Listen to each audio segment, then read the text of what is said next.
intelligencesquared.com.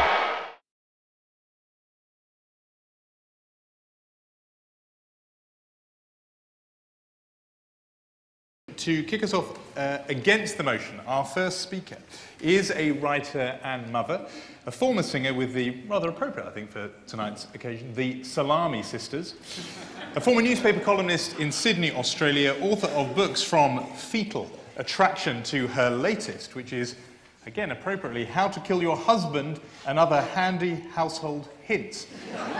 Already a #1 bestseller in Australia and in the top 10. Here she is, Kathy Lette.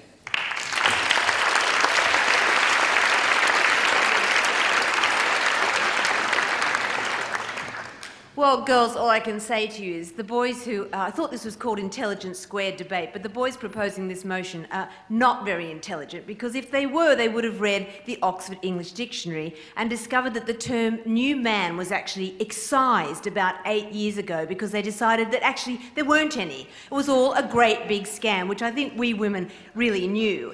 Any man who calls himself a male feminist is just looking for a more intelligent bonk. And... I would say any woman who calls herself a post-feminist has kept her wonder bra and burnt her brains, because it is still a man's world. 100 years since Emily Pankhurst tied herself to the railings, and as Tim said, we still don't have equal pay. We're getting about 75 pence in the male pound. We're still getting concussion hitting our head on the glass ceiling, and we're supposed to Windex it while we're up there. And we know that women make up 50% of the workforce, but we're still doing 99.9% of all the childcare and all the housework. I mean, my husband seems to think that my wedding vows were, you know, to love, hoover and obey. And it's not that I don't love my children, of course I adore them, but there are days, aren't there, women, where you are tempted to put your kids back in the condom vending machine for the refund. I'm so desperate not to have any more children, I put a condom on my vibrator, all right? You know, and I'm always saying to my husband, you've got to help me more around the house, you've just got to help me. And he's like, I'd like to help you, but I'm a man and I just can't multitask. And I think, what a biological cop-out. I think men could multitask at an orgy. Can't imagine them having any trouble at that particular time. Thank you. And speaking of sex, if we're all feminists now, why is it then that men with a big sexual appetite are called Lotharios, Romeos, stud muffins, love gods? A woman with a big sexual appetite is a slut, a whore, a tart, a mole, or has margarine legs, easily spread. And perhaps not our enlightened male panel, but I would say if you look at the average bloke, what excites him? Food, football and the Playboy channel. The trouble is women get all excited about nothing and then we marry him. I mean, look at our different attitudes to commitment. Women want love, marriage, happy ever afters. Men would really like a meaningful one-night stand with 7 bisexual hookers. And yet, do they offer us the same freedom when it comes to sexual liberation? Tim kept saying we have sexual liberation. Well, we don't. You boys, in your heart of hearts, would prefer us to be chaste and virginal. I mean, girls, has a man never said to you, oh, darling, darling, am I the first man to make love to you? To which the woman replies, of course. I don't know why you men keep asking the same silly question.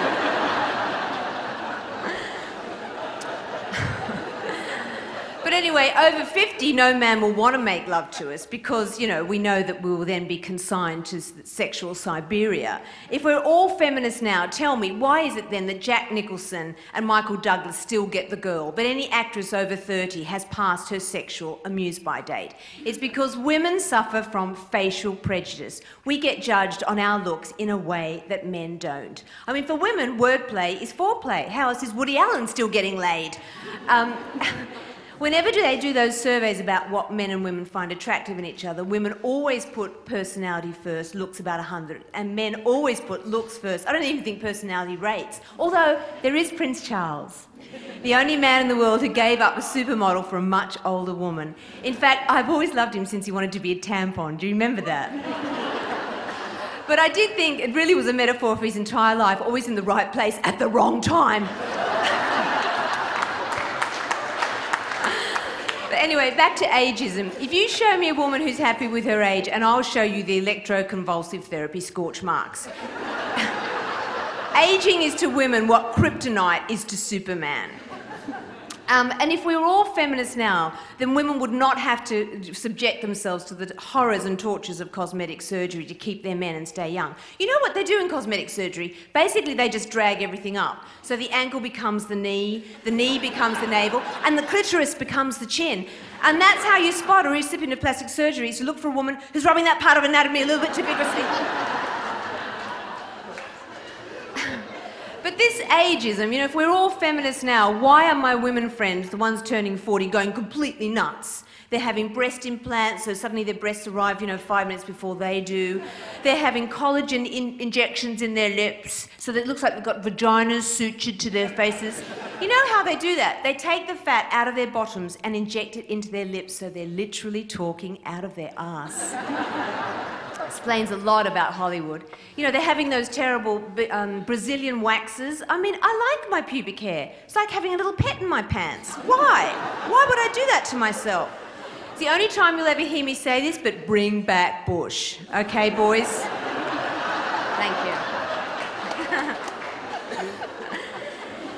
Anyway, for any women who are thinking about cosmetic surgery, I have 2 words for you. They are Michael and Jackson. Don't go there. Just get a dimmer switch, greatest sex aid known to womankind, and much, much older friends. John Mortimer's my best friend, and he thinks I'm a nymphette. He calls himself my toy boy, but he says it would take him 2 weeks to get a soft on. Heaven. Anyway, back to our story. What was I going to do? Oh, yes, I was going to... Oh, I know, I was going to talk to you about childbirth now, too. See, I think that men...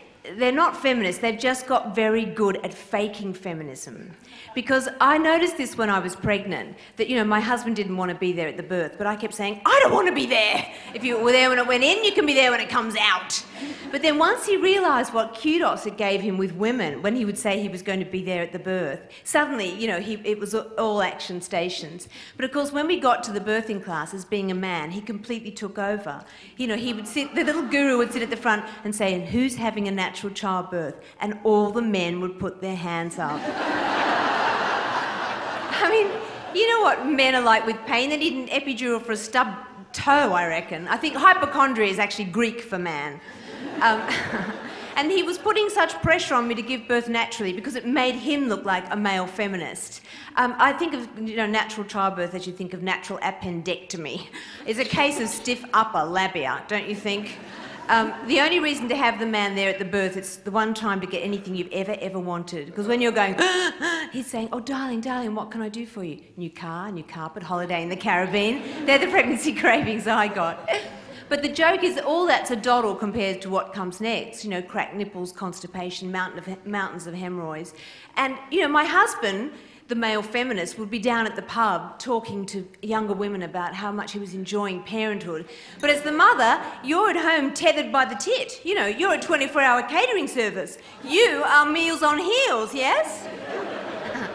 And when he got home from the pub, what did he want? Well, of course, sex. If we're all feminists now, why is it that, women worried so much about how much sex they were having before marriage, but now we feel just as guilty about all the sex we're not having afterwards? I mean, a new mother, her favourite sexual position is the doggy position, where he begs and you just roll over and play dead, really. And yet, even though you've worked all day and you've come home and you've cooked dinner... I've got to stop. One last thing. And you've cooked dinner and you've put the, defrosted the meat for tomorrow and done the homework. When you get into bed, the one thing you're fantasising about is sleep, and then you get the hand. You think, not the hand. If women made horror movies, men make them about the Blob and the Thing. Women would make the hand.